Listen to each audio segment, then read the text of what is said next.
Tape does not go on fur. The author and summary will be in the description. Paws pad against the hard city sidewalk, ever so often splashing into a puddle and wetting the fur even further. A black cat was currently in a rush, chasing the scent of another cat, specifically a kitten, and racing against the rain, washing it completely away. Shoto Aizawa, a tired pro hero, was currently in cat form, and fucking pissed. First off, the cat form was not his choice. A villain with an animal transformation quirk hit not only him, but the kid that came out on patrol with him for the practice. As well, I get points on a project the teacher was making them all do, which included collecting points in hero experience and writing about said experience. Izuku, the one who came with him, asked to come with him because the boy was unsure if he actually wanted to be a daylight hero or an underground hero. Aizawa was surprised. After all, he thought for sure Izuku would want to be out in the public and saving others in daylight. But then, with how anxious the kid could be, maybe he's not as surprised as he thought he was. Going underground would do wonders for the kid's confidence. Not having to worry about others being in your face and saving others without judgment. Then perhaps later, when he's been in the underground for a while, he could move up a little bit to daytime. Right now, however, Aizawa truly hopes Izuku won't doubt wanting to be an underground hero, just because one motherfucking villain decided to immediately strike, not only turn him and his sensei into cats, but then kidnap not only the student and leave the adult behind. So yes, Aizawa was pissed. He woke up from getting knocked out a few minutes ago, and while Izuku's scent was faint, he was still caught a trail and was booking it down the street. He's glad this dumbass didn't take a car, and it seemed like they didn't even go that far. He still took his fucking kid, and Aizawa was adjusting fast as fuck, because if he didn't, God knows what'll happen to his kid. He follows the scent into an open garage and down some alleyway, and almost immediately his ears perk up at the sound of a distressed mew. Aizawa follows the sound to the corner of the garage, first standing on edge as he's literally in a suspicious as hell area, searching for Izuku, who sounded very upset. He's constantly aware of what's around him, but it seems like this villain just took Izuku back to his place and dropped him in a fucking crate. Okay, Aizawa hisses to himself as he spots Izuku inside a dog crate and weakly pouring through the bars to try and reach the lock, but struggling immensely. Izuku, Aizawa mews out, making the kitten freeze and look over to the black cat with wide eyes. Then, realization seems to strike him as he lets his paw fall down. This kitten starting to meow more in distress, Aizawa's eyes narrowing slightly as he stalks forward closer to the trapped kitten to help out and get a closer look. And oh, Aizawa is killing the villain. The villain is so fucking dead. Tape is pinning Izuku's front paw that wasn't free to his chest in a very awkward manner, and if Aizawa looks over the kitten, he can see Izuku's back legs taped together, rather tightly with duct tape as well. The kitten's fur was definitely going to get pulled off. Not only that, but it looked like the tape was covering up fresh injuries that was most likely a result from Izuku possibly struggling to get free. That, or the villain just fucking injured him. It didn't matter, because the villain still fucking put tape over an open wound. Aizawa inhales. He was wasting time. Who the hell knows when the villain was coming back? He quickly paws at the lock, growling when it doesn't immediately release.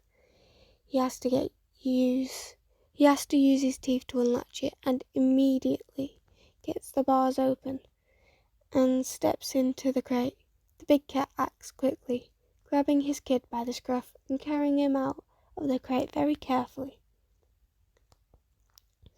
The poor kid was a mess between whimpering, mewing, and purring at being held. He must have been hurt for a while now.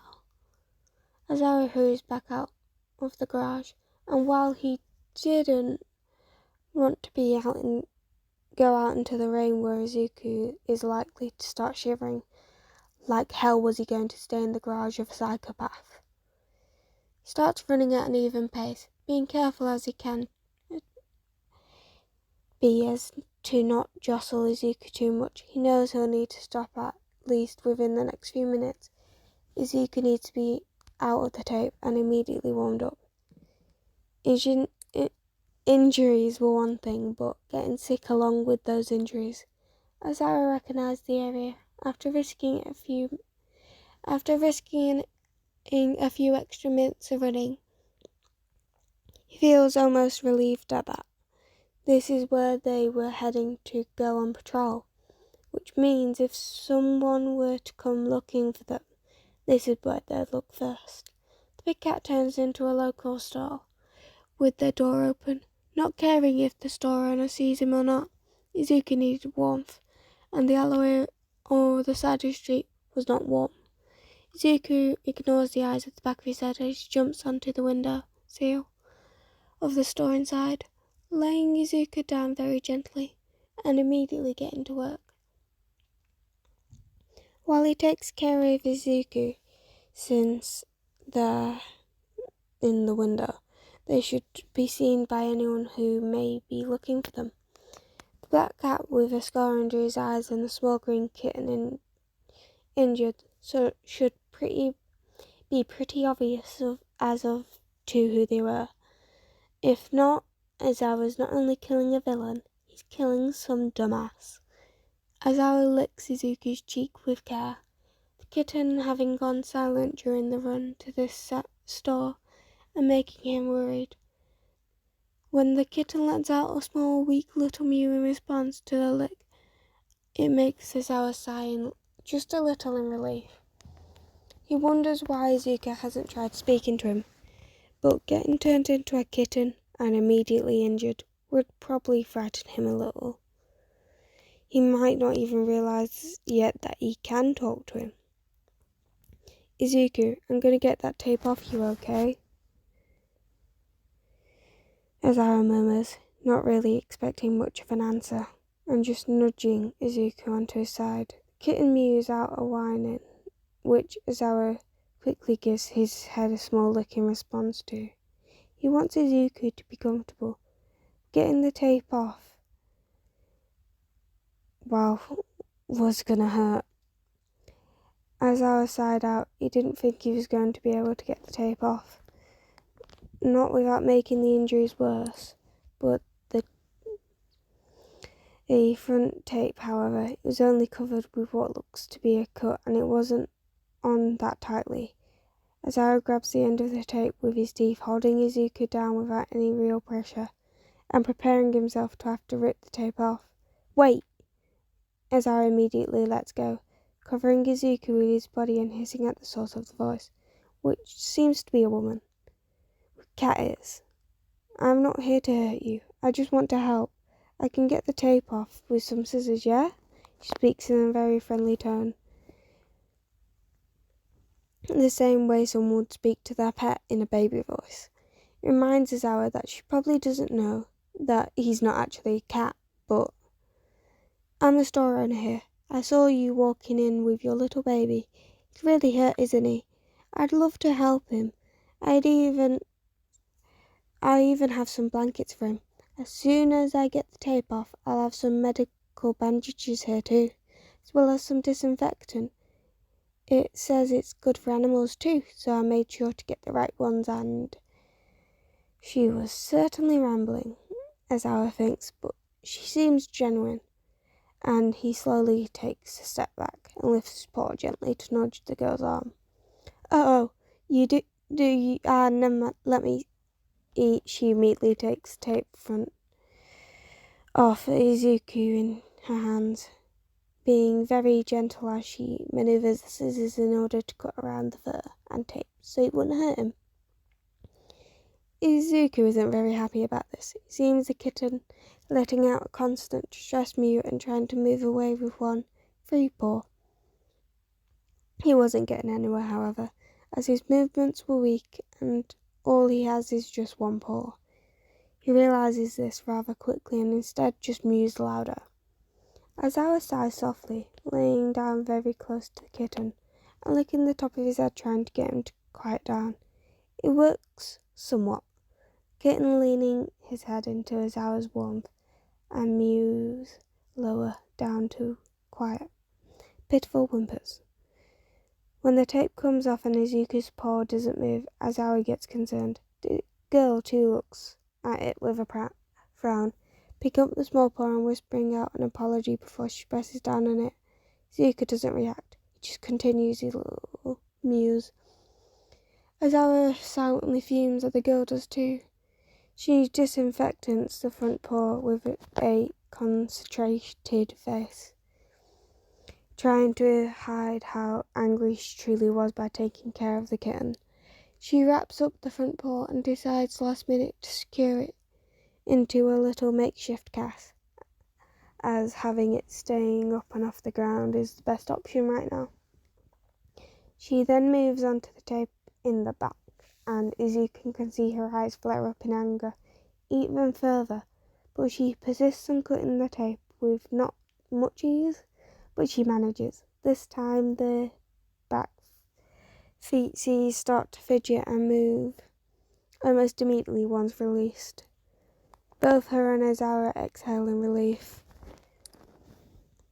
She wraps each back leg after cleaning it and disinfecting them, then checking the rest of his body for any other injuries, where she finds just a few cuts and cleans them. She tries her best to dry Izuku's fur off with a towel and gives the same treatment to Aizawa, who accepts it reluctantly. He's very thankful for this girl. He thinks as she wraps Izuku in a small blanket before handing him back to Izuku, who immediately extends his paw and holds Izuku to himself very closely. The kitten is still shivering, but it's slowly eating down as the kid absorbs the bigger cat's warmth. That's a lot better, The girl smiles, going to pet Aizawa on the head, but immediately retracts her hand when he lets out a warning growl. Sorry, you have your limits, Anna.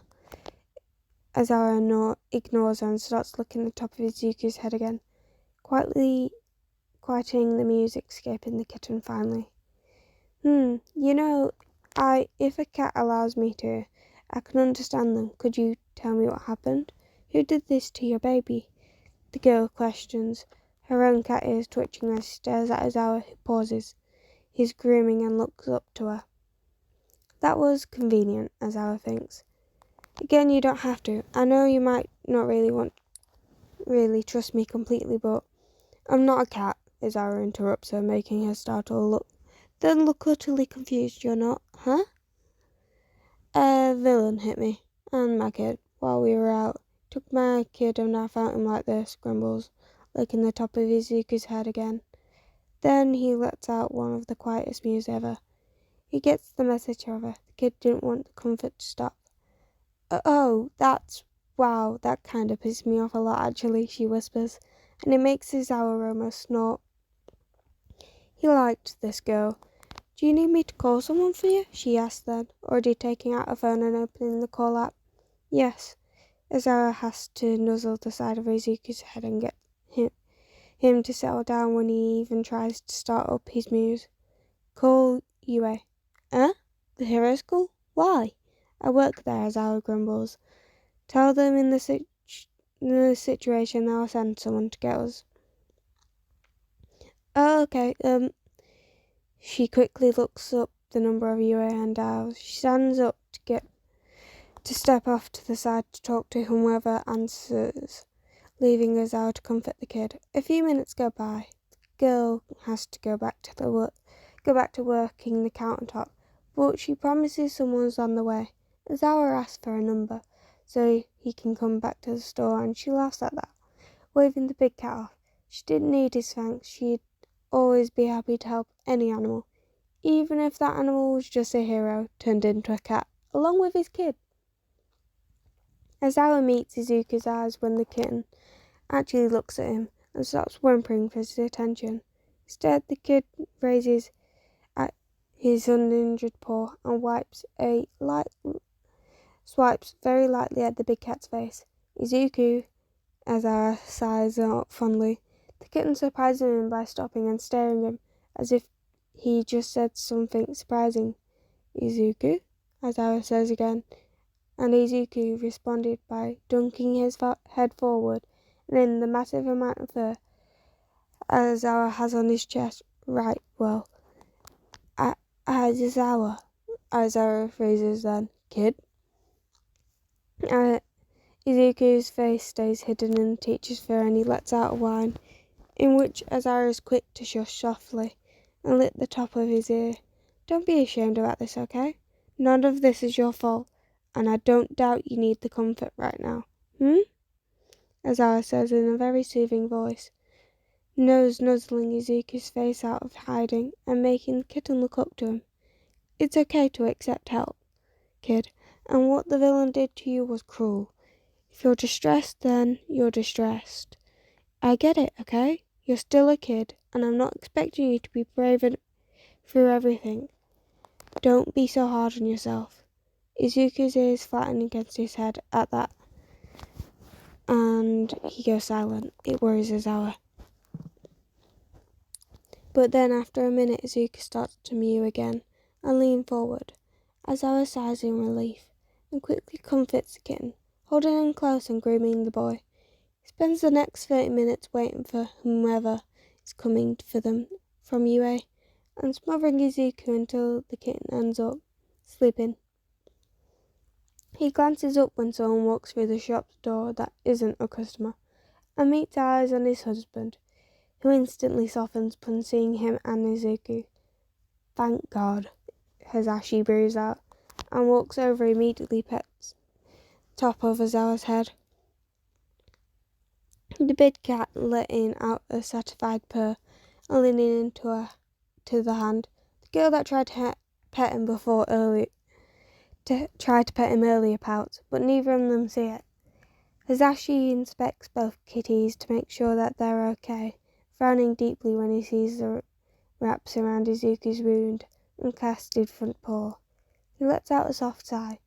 Let's get the baby to recovery, girl, as Hazashi hums, picking up the sleeping kitten after rewrapping him in the blanket given to him by the girl and holding him close.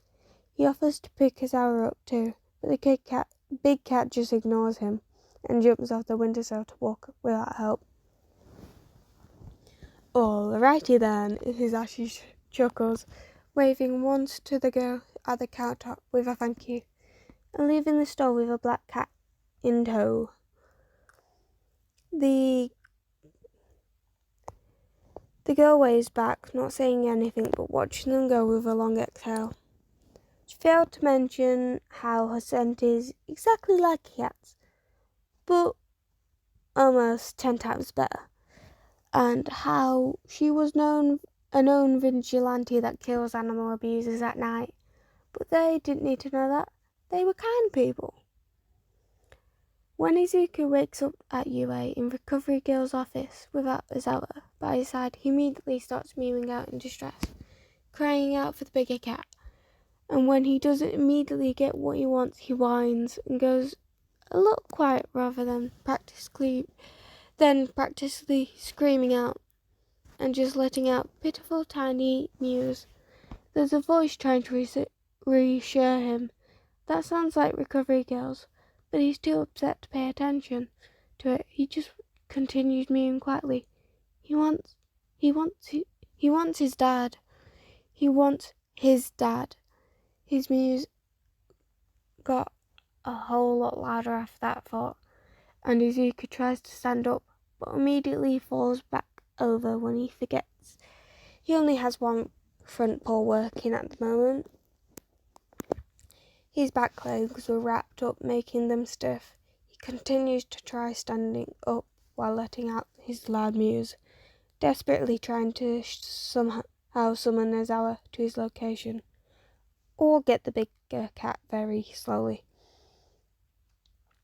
He doesn't hear the soft sigh from the side, the recovery girl stand up and go to the door to yell out of it. What he does hear is the mew in response to his own, which makes him immediately call back out with his loud mews. Izuku almost falls off the bed with squirming towards the side in order to see if he can see if Aizawa was entering the room, but Aizawa himself catches him by the scruff and jumps back onto the bed with him. Izuku is immediately held close by the bigger cat, face getting nuzzled and body basically being covered by warmth that Aizawa's very body. His mews are instantly stopped and he lets out a tiny whine of relief. He shut his eyes and buries his head into Aizawa's chest fur and almost immediately started to snooze again. Aizawa sighs slightly. When Izuku breathes even out and the kitten is effectively passed out again, he makes the mental note not to leave the kitten alone again. Stress was too exhausting and wouldn't do the kitten's healing any good. Is he okay? Hisashi, who followed Aizawa pretty quickly back to the nurse's office, questioned in a quiet tone, which is rare to see. Oh well, here, considering how loud his husband could be. To Aizawa, however, this wasn't that rare. In fact, it was quite normal to him. The big cat just mews once in response, curling around Izuku and staring up at Hisashi with a frown. Well, if her recovery girl is okay with it, we could go back to the apartment in the dorms and get him more comfortable. Hisashi hums gently, stroking behind Aizawa's ears and looking up to the elderly woman, who exhaled slowly in response. Just keep an eye on that front leg. I've already healed him once, but I can't do much because of how small he is right now. If you're not careful, he may accidentally breaking it again and paralysing it for real this time. We have no idea what that could do for him when he turns back eventually. So avoid that, preferably, please, she instructed sternly. Make sure he eats, and plenty of rest. Avoid too much walking too. Got ya. Hisashi ruffles the top of Aizawa's head once more time, before gently pushing him away from Izuku and scooping the kitten into his arm. Aizawa grumbles slightly at that, but it was better than waking the kitten up by picking him up by the scruff. They headed to the dorms and get Izuku comfy in one of the cat beds they've already owned for their own cats.